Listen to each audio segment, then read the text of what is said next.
This year's election is going to be a little different. Instead of one election day, we now have a voting season. That special time of year when polls can open weeks before Election Day. When your mailbox can become a voting booth. When how you vote is just as important as who you vote for. How, when, and where to cast your ballot depends on your state. 'Tis the season to be prepared. This year, plan your vote.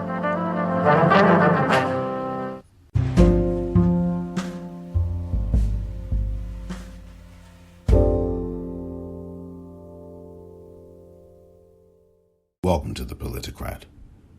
I'm Omar Moore. It is Monday, October the 19th, 2020. On this edition of The Politicrat, a look at the news media and how it is covering Governor Whitmer plus deal or no deal. The deadline that Speaker Nancy Pelosi has given to Republicans to come up with an agreement with her $2.2 trillion proposal. Will there be a deal? Plus, a very interesting revelation from a voter in Pennsylvania that I got to speak to over the weekend. That plus voting right now is critical. If you haven't, please do so. On this edition of The Politicrat. Coming up next.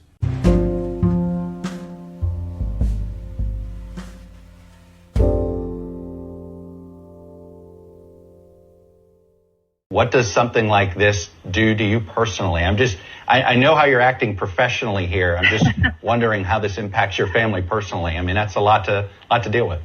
You know, it's incredibly disturbing that the President of the United States, 10 days after a plot to kidnap, put me on trial, and execute me, 10 days after that was uncovered, the President is at it again and inspiring and incentivizing and inciting this kind of domestic terrorism. It is wrong. It's got to end. It is dangerous, not just for me and my family, but for public servants everywhere who are doing their jobs and trying to protect their fellow Americans. People of goodwill on both sides of the aisle need to step up and call this out and bring the heat down. This is the United States of America. We do not tolerate actions like he is giving comfort to, and that's why we all have to be in this together. That was Michigan Governor Gretchen Whitmer yesterday on Meet the Press. That was also Chuck Todd that you heard. The governor of Michigan, of course, after these death threats and a plot to kidnap and kill her were revealed, the alleged assailants of that plot and orchestrators of that plot have now been charged and will be on trial at some point. This is serious, and as the governor says there, this must end. This country will not survive this if we have 4 more years of Donald Trump. If we have 4 years more of this evil, you are not going to have a country. And I think that the few people who are on the fence right now should be looking at things like that. If those few people on the fence right now have family, have friends, have parents, which I'm sure they do, they should consider what the future will look like, not just in any additional term for Donald Trump, but also for 10 years from now. Because I do not think that Donald Trump will leave if he gets a second term in office. When that 4-year term ends, I don't think he'll leave. He will not leave. And I really do believe that there's got to be greater responsibility by the media. When you hear Chuck Todd in that clip saying, well, I mean, I don't know if it came through on that clip, but he had said that the president almost seems to be encouraging this. Well, it's not almost anything. He is encouraging it. He is a co-conspirator. When he held his rallies during his campaign in 2015 and 2016 and said, knock the crap out of them, and said, well, I'll pay your legal fees. That is not he appears to or seems to or almost is encouraging. This is him activating violence. Last week in an episode here when I had a conversation with Manju Kulkarni. And one of the things that I had mentioned during that conversation that she and I had was that Donald Trump is engaging in stochastic terrorism, STOCHASTIC,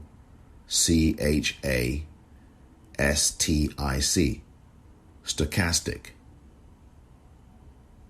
That is something by which someone says something, someone typically in a position of power or someone who is in a leadership position of some kind, which is a position of power, and they say something. And they may not directly say, go and kill someone or go and kidnap someone or go and do this or that to someone. But when they say what they say, they know that maybe not 60 or 80 or 90% of the crowd will react to it, but there's going to be 1 or 2% or 3% of that crowd, if not more, who will actually go ahead and do something in furtherance of what that leader says. And so when it comes to prosecuting someone who actually then carries out something that Donald Trump says, for example, the defense from Donald Trump would be, well, I'm just talking. I'm not actually actively telling somebody directly to do this. I'm talking. And somebody out there who is not fit of mind or sound of mind has gone and done it. But that is what stochastic terrorism is. It is this idea that someone says something and it has clearly violence in it or an instruction for violence, or it's something that's, well, like Donald Trump said in 2016. Well, I know that Hillary Clinton will get rid of the Second Amendment. Do you remember that comment? A lot of people have forgotten that comment. It was either February of 2016 or a little bit later. Maybe it was the previous year. It was probably 2016 because we had an idea, obviously, that Hillary Clinton was running and was going to be the nominee. So it may have been later in 2016. But anyway, you can find this if you search it online. And he says, well, the Second Amendment, I know Hillary Clinton's going to get rid of it. But I'm sure there's some Second Amendment people who can do something about that. It's comments like that, right? Donald Trump does not maybe explicitly say to go and do any damage or harm to Secretary Clinton. But what he obviously suggests very strongly is that someone out there might do something about it, or could do something about it, or suggests it, or actually, it's a subtle way of, or not so subtle way actually, of advocating it. That's what stochastic terrorism is. That's what stochastic violence is. So I think Chuck Todd, who I've never really been a big favorite of, he's never been a favorite of mine, I should say, should really look at what he's saying. I mean, this is really about someone in power who is directing violence. There have been at least 80 incidents of people committing violent acts, including murders, mass killings, and invoked Donald Trump's name. So this is an example. And there's ABC News has done stories on this. You can go and search them. I'll see if I can link to it. Where people who commit violent acts have written manifestos, including the murderer, the terrorist in El Paso, who murdered 26 people, I guess it was, Patrick Crucis or whatever the heck his name was. And he wrote this manifesto, and in it he praises Donald Trump and says this is for Trump. And we've seen this with the terrorist in Christchurch, New Zealand last year. He wrote a manifesto supporting Donald Trump and said that Donald Trump inspired him. We've seen this in numerous cases all over the world, and particularly here in the U.S. So those are prime examples of stochastic terrorists who do these violent things, and Donald Trump may not have explicitly actually mouthed and opened his mouth and said, go and kill X or go and do harm to Y. However, he knows that there are supporters out there and supporters who will hear his words because, of course, when someone is in a leadership position, what they say does carry weight. We live in an authoritarian follower society, and the world is like this, right? People pay attention to leaders, and at least most people do. And authoritarian followers, like the cult that you've got now who support Trump, many of them, certainly the hardcore people, they're going to follow and do whatever he says. It's a Jim Jones cult. It's an authoritarian cult. And that was as well. Jim Jones was the head of this cult in Jonestown in Guyana, and, an American who got over 900 people to kill themselves. And he did the same. This is very serious. And those people were authoritarian followers, all 903 of them, or 906 or whatever it was.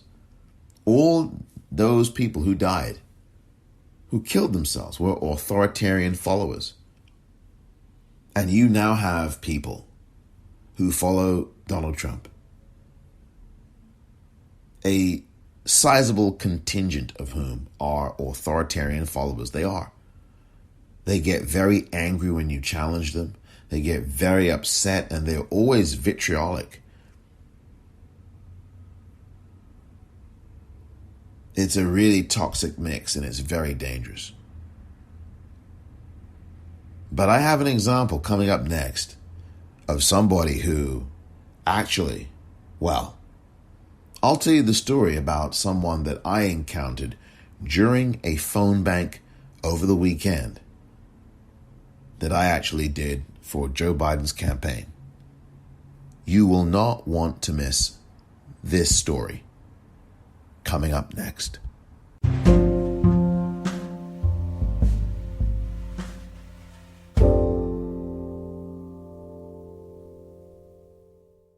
Welcome back. None of any of this is normal, of course, and it's really stunning not only to realize that you have people in this country, and it's not something that is a surprise, and it's not the first time that something like this has come out when you're talking about political leaders in the United States who are under attack or who have been threatened or who have been part of or who have been the subject or target of a plot to kidnap or to have been killed. Or we've seen this throughout the history of this country, assassination attempts and actual assassinations of people who are president of the United States. You know that. If you've learned history here in America, at least, you will know that that has happened. So I shouldn't say that this is a surprise. It's not. But it is shocking, and it is disturbing, and it is stunning. And just the way that the news media is covering this, particularly with Governor Whitmer, and you heard that clip I played just earlier, and there is no sense of any outrage at all. The media in this country, the corporate news media in this country, especially on television, they just keep playing this in a very even-handed way. And I think that that is a way that is very dangerous. Because everyone wants to be so balanced. And there's no time for any notion of balance. I don't really think it exists.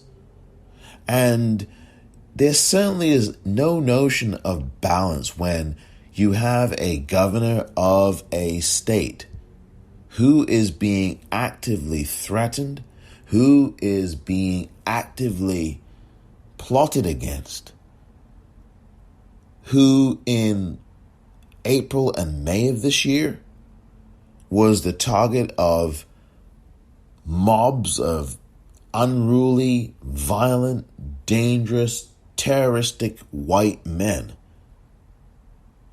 And some white women, I might add. Calling for her life to be ended, calling for the governor of Michigan's life to be ended. Nooses and swastikas and Confederate battle flags. Waving their Trump flags, and they've got Barbie dolls and nooses. They say all these misogynistic things about her. These were hundreds of people who said this. They called her Hitler. They said, Heil Whitmer and all this evil, toxic garbage, hate-filled garbage. And the media just covers all of that. Back in April and May of this year, this happened today in Michigan. In Lansing, Michigan, the state capitol was stormed by a bunch of people who wanted to have the mask-wearing restrictions taken away, and they complained that Governor Whitmer was just being so unduly restrictive. And of course, they completely, for the most part, left out in those reports back in April and in May of this year that these people calling for these mask restrictions to be overturned were calling for the death of the governor of Michigan. That conveniently got left out of a lot of these news stories, that I saw at least. In the media, on television. Now, if you read these things online, you would then get the fuller picture. People threatening her life and all of this. But it's just asinine to me and very dangerous on the part of the corporate news media to not raise some real alarm here. Oh, we don't want to look as if we're being biased in favor of the Democrats. And this is a corporate news media who is already biased in favor of Republicans and Republican guests. For example, Meet the Press, which I no longer watch. Since Chuck Todd has taken over that show, I have not watched it. I really haven't. I played that sound there from Chuck Todd based on some video that I was able to access online. I do not watch that program. I really do not. Whether online or otherwise, I did a search because I'd seen this video on Twitter.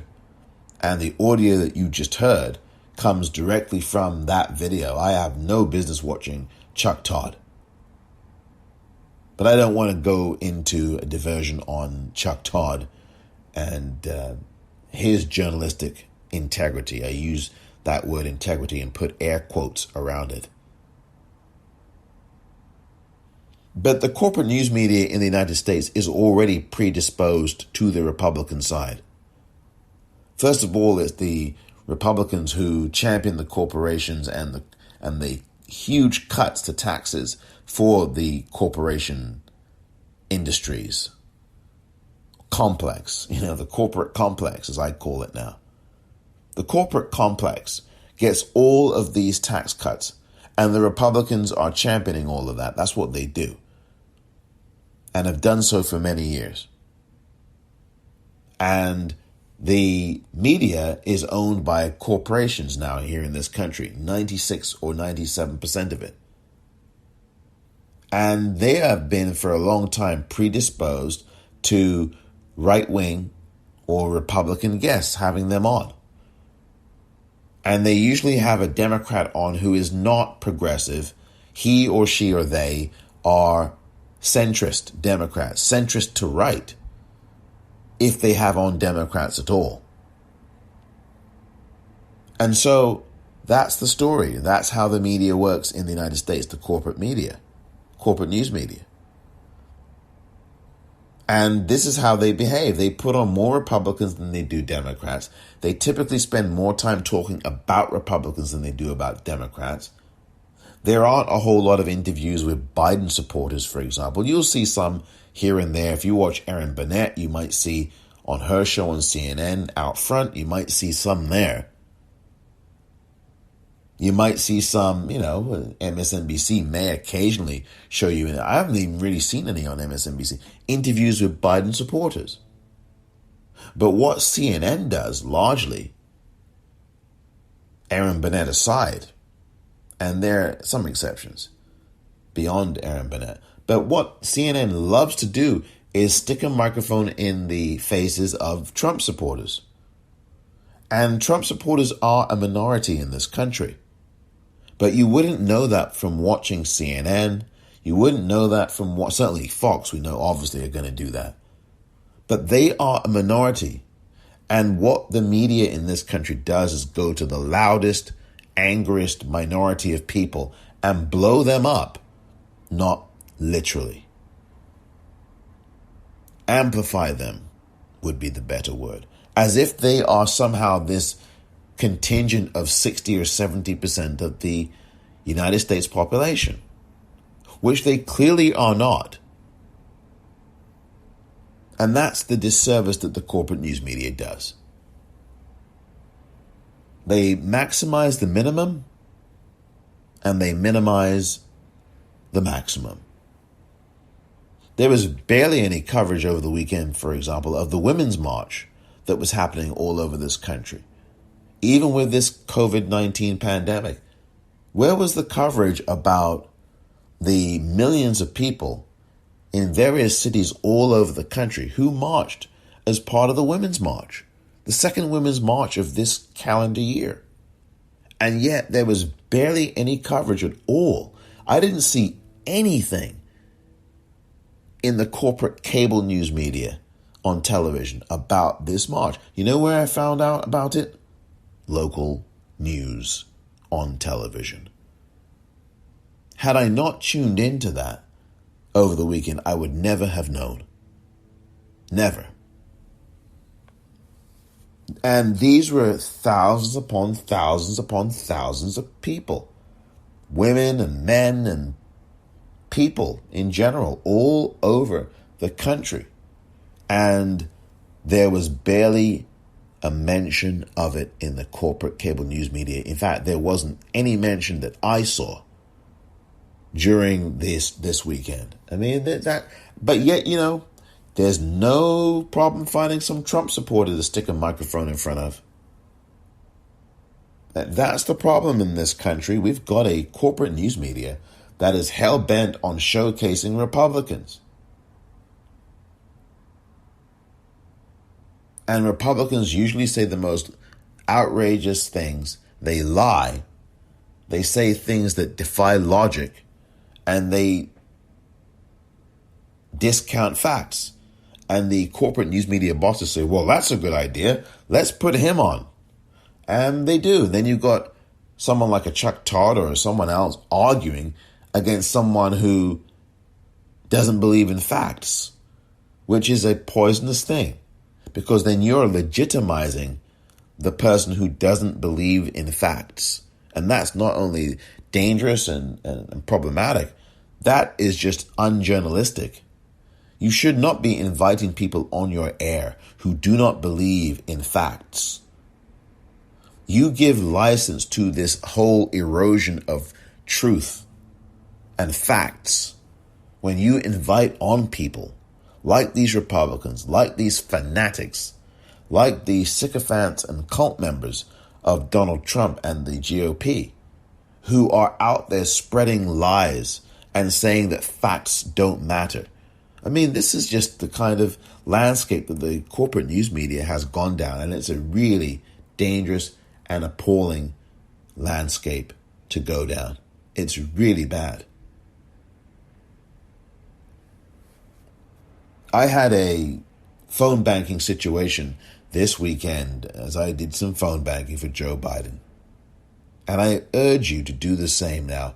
We are now 15 voting days away from the end of election season.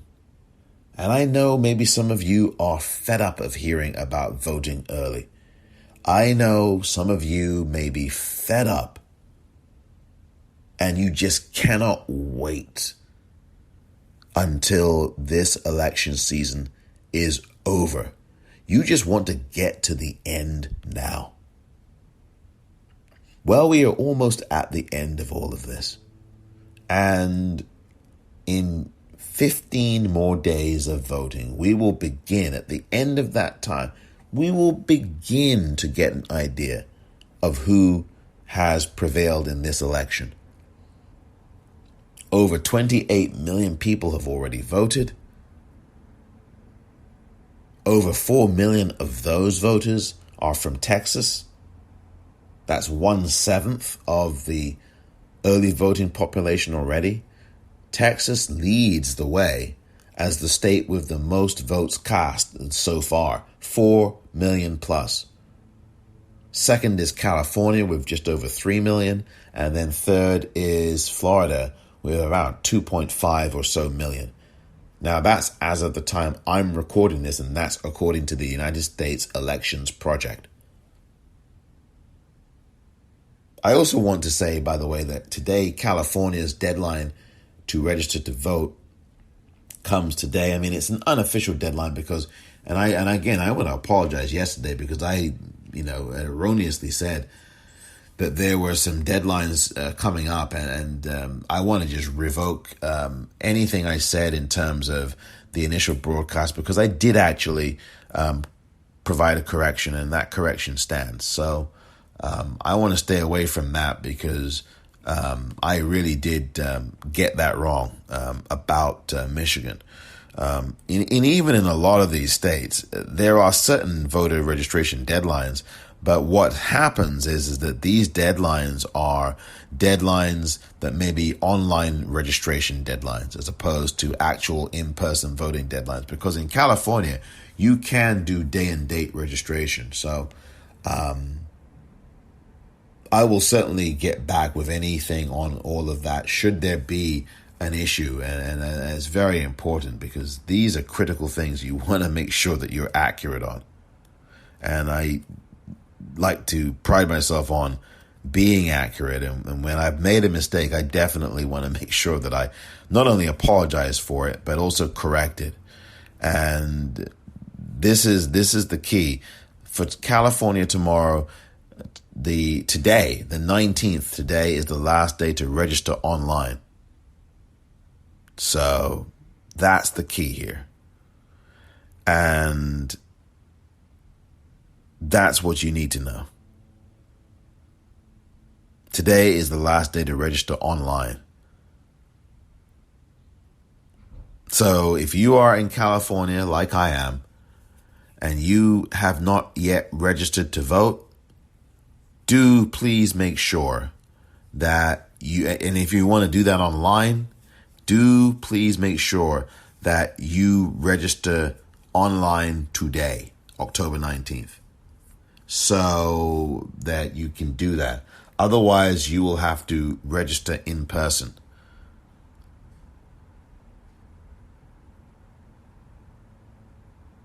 So just want to make sure that that is out there. I phone banked for Joe Biden yesterday. And I urge people to do that if they've already voted. Please phone bank, please text bank, whatever you can do, it's so important. But I spoke to a voter yesterday who, I was working on behalf of, doing this on behalf of the Biden campaign and the Pennsylvania Democrats.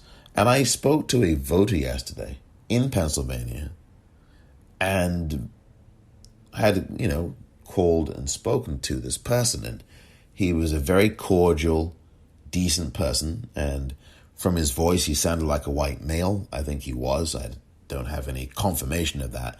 But just looking at his name, his last name, and listening to his voice, you cannot always tell, obviously, the race of a person by their voice. It's actually a very tricky thing to try to do. But this guy sounded certifiably white in just the way he sounded. I mean, look, again, I could be really off the mark there. But he said to me, when I asked him, who will you be voting for in the presidential election? Because he said he's going to vote in person. And he said to me that he would vote for Joe Biden if Nancy Pelosi got the deal done for the stimulus before Election Day. But if she was not able to get that stimulus done, that stimulus bill done before Election Day, she would vote for Donald Trump. And he said that with a very calm voice. He was friendly. He was nice. He was decent. He wasn't angry at Nancy Pelosi, the Speaker of the House. He wasn't angry at Joe Biden. He wasn't angry against Donald Trump either. And he just matter of fact told me that he would vote for Donald Trump if Speaker Pelosi didn't get this deal done. Now, I just found that interesting, but I found that to be a profoundly honest phone call and an honest statement from him. And this is a guy that's registered as a Democrat, or maybe. This is in Pennsylvania. And I tweeted out that experience that I had listening to this guy saying this to me. And I included Tom Perez in the tweet and Joe Biden's Twitter handle in the tweet, Speaker Pelosi's and Jake Tapper's because he's from Pennsylvania, Bernie Sanders, and the campaign manager of Joe Biden's campaign, Jen O'Malley Dillon. All of them, the DNC, they're all tagged in that tweet. Now, I don't know if anybody's going to look at that tweet. I don't know at all. And I know they're not going to get back to me on it, but I think that's something that they should talk about. And I don't think that this guy is lying. I think he sounded very honest. And it kind of defies the stereotype. Look, I was just talking about these Trump supporters as cult members, but I said there's a boisterous cult aspect. I wouldn't say that every single person who is a Trump supporter is a cult member. But the ones you see at these rallies clearly are. The ones who attend the rallies, they are cult members. You know? I mean, again, I talked about people who are violent, who associate with Trump, or at least say that Trump inspired them. Look at the guy in Kenosha, Wisconsin. He's really from Illinois. That 17-year-old white male terrorist who crossed state lines with an illegal weapon, an AR-15. He's not supposed to carry that. And he kills 2 people and shoots the arm off another. And he was at a Trump rally this year in Iowa. So I'm telling you, there are ties with people who commit these violent acts and do so in the name of Donald Trump. This is very dangerous. But this particular phone call I had yesterday, this particular guy in Pennsylvania who said he's going to vote in person, was very nice and cordial, actually friendly. And there he was saying to me, if Speaker Pelosi gets this deal done, I'll vote for Biden. But if she doesn't get it done, this stimulus deal, I'll be voting for Donald Trump. He is placing his vote literally on the issue of whether or not the Speaker of the House can get this deal done. Now, I didn't go into asking him about, well, did you know that the Speaker came down $2 trillion or close to $2 trillion just to get to 2.2 and that the Republicans haven't moved that much to get to 1.8, and that the 1.8 proposal has all this poison pill stuff in it for Americans who need this help. I didn't get into all of that because my goal on the phone call was to just find out and ascertain who he was voting for at the top of the ticket, and then I would ask him a couple of other things based on that. But it was just a really unexpected moment. I did not expect for him to just calmly, matter-of-factly give this very, I think, honest and quite frankly reasoned explanation as to why. Now, again, I don't think voting for Donald Trump is reasonable at all, given the destruction that he has committed and done in this country over the last 4 years. But what I can understand from people is a phone call like the one I had with the caller who said that if someone doesn't get something done that can help people, I am going to vote for the other person. People are frustrated. And I think sometimes when some people get frustrated, they make choices that are not in their best interest.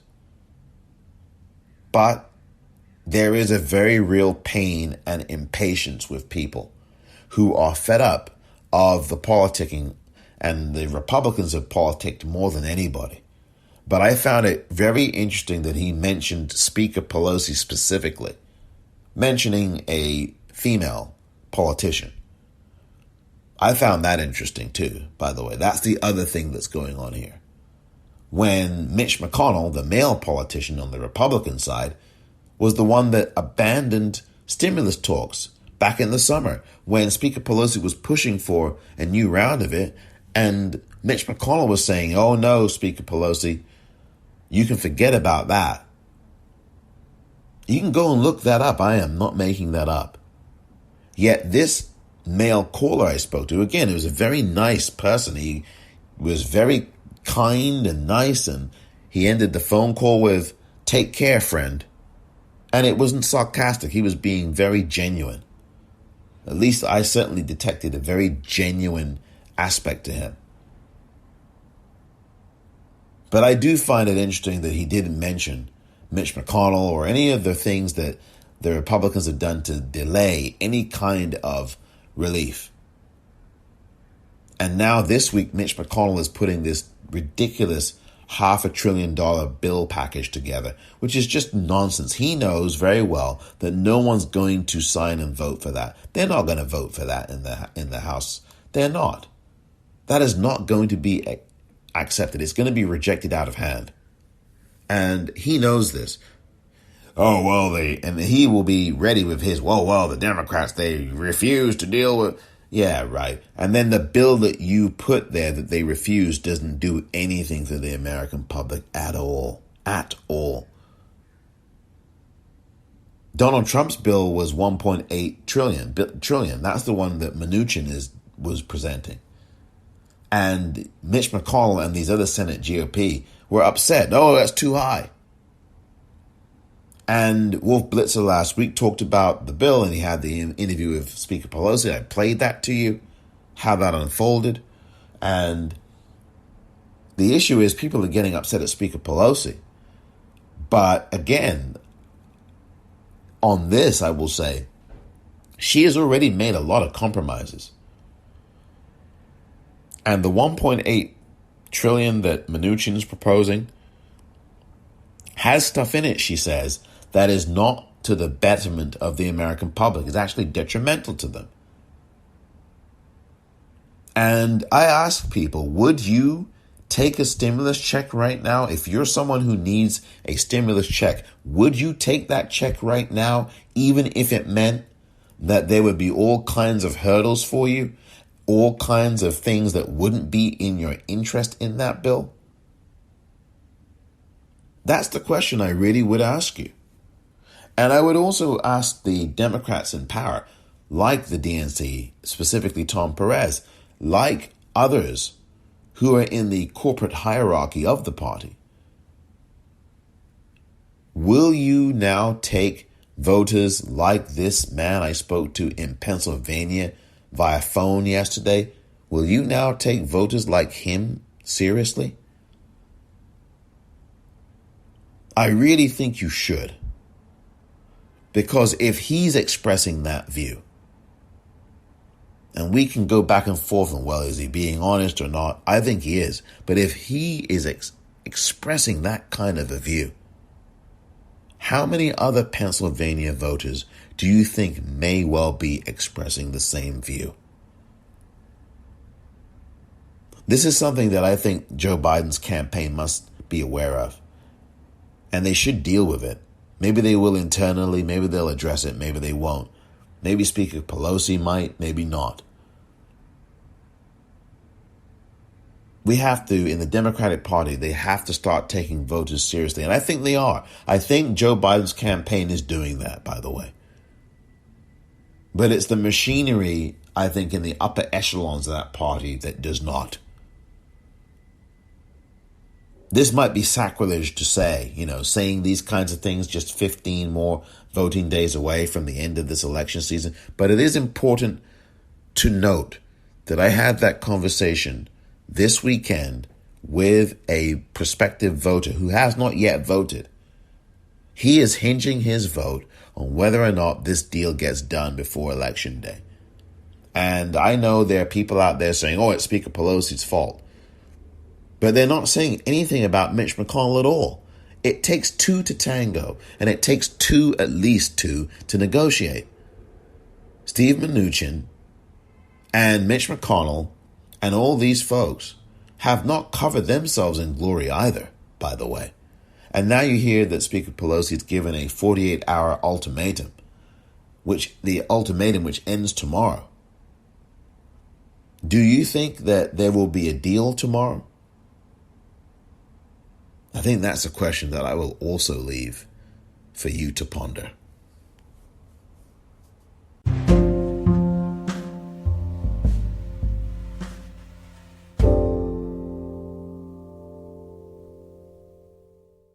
Welcome back. There are some things to take note of for this week, and I think I've alluded to one of them already. This week, it's a busy week here in the United States for politics. You will have, beginning tomorrow, the proposal by Mitch McConnell. He'll just put it up for a vote beginning tomorrow. The stimulus package that he has proposed, which is a $500 billion stimulus package for the American public. That will begin tomorrow. Well, again, look, that's going to fail, and he knows it. Also this week, you've got the confirmation vote in the Senate Judiciary Committee for Supreme Court nominee Amy Coney Barrett, the federal judge, who will be voted on by the Senate Judiciary Committee, I believe either tomorrow or Wednesday. Is this week for sure.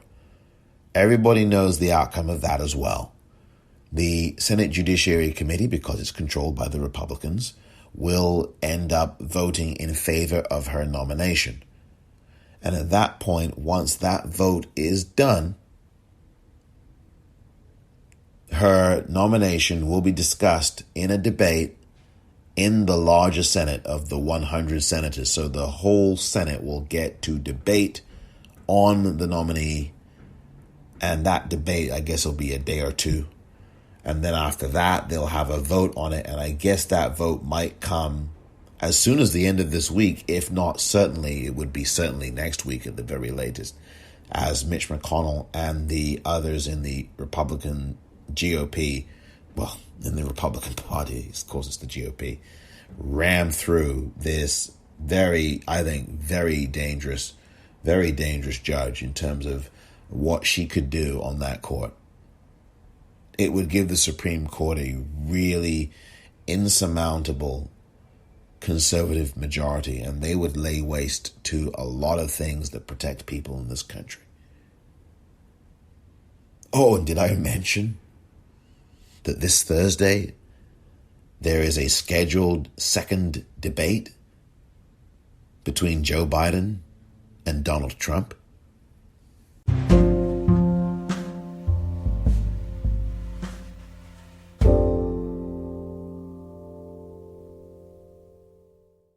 welcome back. A few other things I just want to say here I think you should be aware of. Campaigning continues, of course, in the presidential election and, of course, in elections all across the country. If you have not yet voted, please vote. Do not wait. Make sure you return your mail-in ballot today. Do not wait. This is very important. People are waiting. One of the things I realized on some of the phone calls I made over the weekend to voters in Pennsylvania in particular is that people were waiting. There are people who, I have my ballot, but I haven't filled it out and returned it yet. And I had to tell them, look, you've got to please return this ballot immediately. Fill it out. Make sure you're very careful about how you're doing it. Make sure that you return it immediately. And you have options to drop it off in a drop box, or perhaps you can go to your county board of elections office and drop it off there in person. And then the other thing that I think is very important, and I will be certainly tweeting about this as well. I've spoke to another voter in Pennsylvania, and he said that he had ordered, or requested, I should say, his ballot, 2 ballots for his parents. That he and his wife had already voted, but that he had 2 weeks ago requested the ballot, mail-in ballots from Pennsylvania, and he says he still has not received them yet. His parents haven't received. It's been 2 weeks. And I told him, well, look, I think what you need to do is go to your county board of elections office. I said, whatever county you live in Pennsylvania, make sure you find out what your board of elections office is. Go and search that and go to them or call them and let them know right away that you're still waiting for the absentee ballots to get to you. And it's been more than 2 weeks now. So he said he would do that, and I felt good. Now, I trust him to do that. He sounded like he was concerned, obviously. 2 weeks. And this is the thing, and there have been stories about this in Pennsylvania and Ohio over the last few days, that there has been, some operatives in the Republican side linked to Trump who are the ones who are delaying the mailings of these ballots out. And this is really bad. They're mailing out ballots that are either not real, they're fake ballots, or they're hindering mail. We already know that the Postal Service has been hindered by Louis DeJoy. But this is really concerning, and this isn't, again, in Pennsylvania. So I'm definitely going to get in touch with people at the Pennsylvania Board of Elections. And I think people should do that. If you're in Pennsylvania and you have not yet received your absentee ballot and it's been at least a week, make sure you call, please. In fact, I wouldn't wait. I would get in touch with the Secretary of State's office right now in Pennsylvania. I spoke to another voter in Pennsylvania. Now in her case, it was only a few days. It had been maybe 2 or 3 days since she had requested a ballot. But I said to her too, if you find that it's been a few more days, it's 3 more days and you still haven't received it yet, I would get in touch with your local county board of elections. And I say that to anybody right now, no matter where you are in the country. If it's been 6 days and you still have not received your ballot yet, I would absolutely be immediately calling your local board of elections office and asking them about this and saying, look, I've not received it, and ask them to give you a ballot. I don't know if they will do that if you go there in person, but I think you should go there in person if they are allowing people to do that. Or you should certainly be phone calling and asking them, hey, look, and then maybe they can make an arrangement to meet you, or you can meet them and get a ballot, because we are now 15 voting days away from the final day of the election. And you've got people in Pennsylvania who are telling me that they've not yet received their ballot, and it's 2 weeks since they requested it. The other person I spoke to in Pennsylvania who said that, it's been a few days, 2 or 3 days, She says she clicked on a Facebook link. And I said to her, I raised alarm about that word Facebook, and she kind of laughed. And I said, look, I'm worried about that because when I hear the word Facebook in conjunction with anything, but especially elections, heck, I'm on Facebook myself, but in conjunction with politics and elections, especially election season, knowing what we know, then I get concerned. And I just asked her, was this an authentic ad that you clicked on? And where did it take you to? And she said, well, it looked real, it was authentic, and it took me to the website, and the website was the official one. So I kind of calmed down after that. But clicking on Facebook links, that does give me pause. It makes me wonder.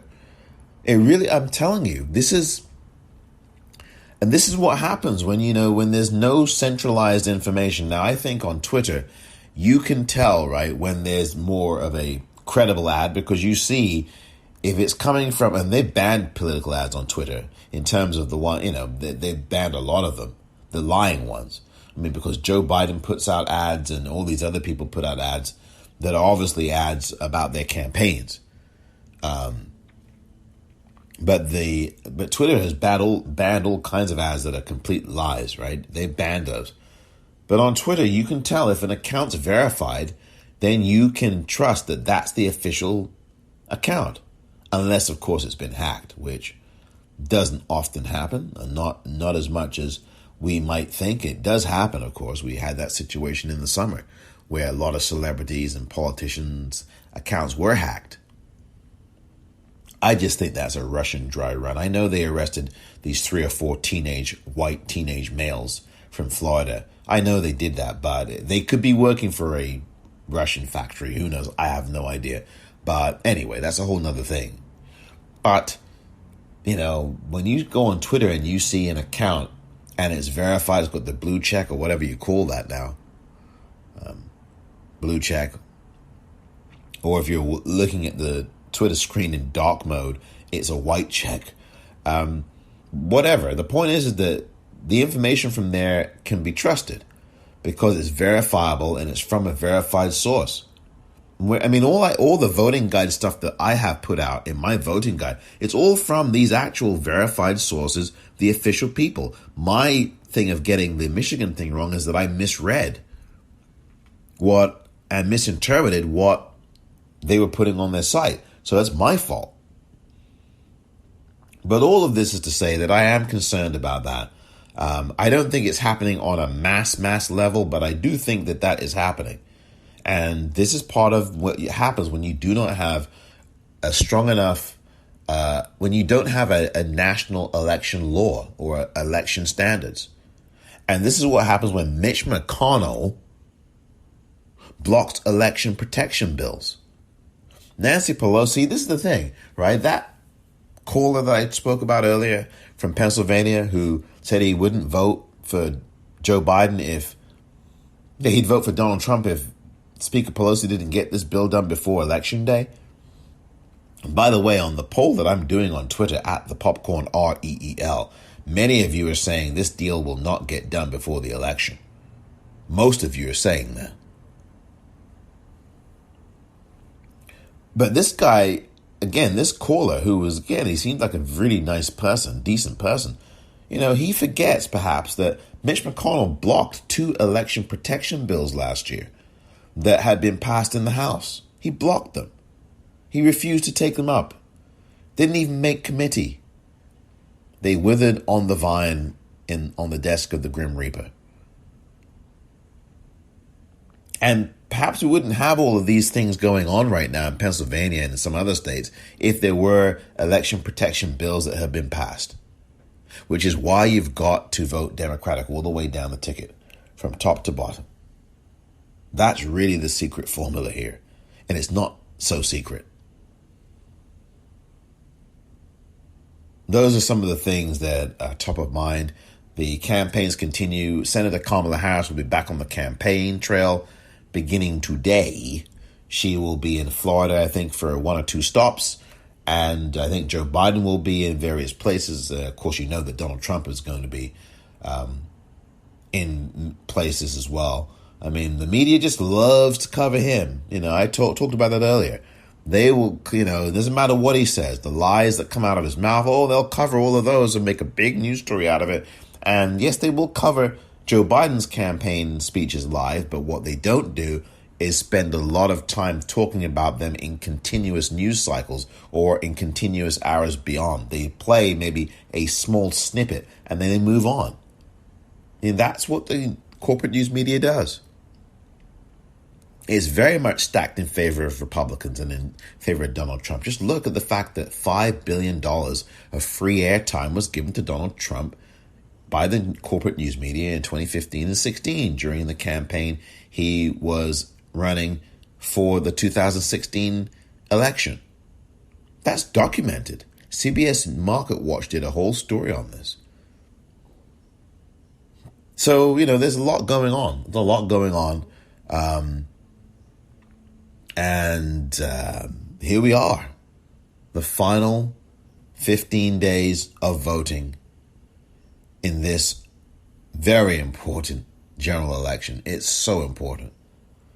So make sure you are aware of what's going on. I can tell you that I will continue to put information out there that is accurate, even though, again, I made the mistake over the weekend with Michigan, and I apologize again for that.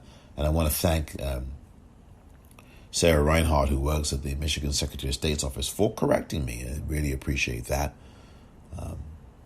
And I apologize to everybody who's listened or seen my tweet about it. I deleted the tweet, made the correction in the voter guide as well. You can also go to iwillvote.com when it's up. I mean, the last time I checked, as of the time I recorded this podcast episode, that website was down. I mean, literally, I'm my goodness, all the trolls out here, I tell you, you go to iwillvote.com, at least as of the time I recorded this episode on Monday, October 19th, 2020, and it's not there. So you get a blank page. You get a blank page. Now, I will try different browsers and find out if it's just the browser or if it's something. But I'm telling you, iwillvote.com is the site that Joe Biden always talks about. And it's just crazy. Oh, by the way, it is up. So my mistake, I switched browsers. I went to Google Chrome. And Google Chrome, people may like it, people may not. And there's lots of good reasons why people may not like to go to Google. But Google Chrome's browser, when you type in iwillvote.com, the website appears, so it works. So there you have it. Thank you very much for listening to this edition of The Politicrat. Go and vote. Tell your family and friends to do the same. Make sure you are registered right now. I'm Omar Moore.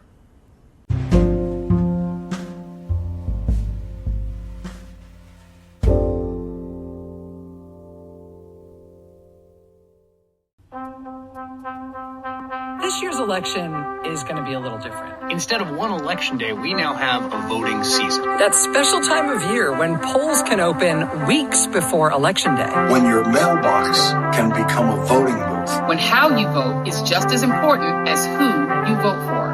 How, when, and where to cast your ballot depends on your state. 'Tis the season to be prepared. This year, plan your vote.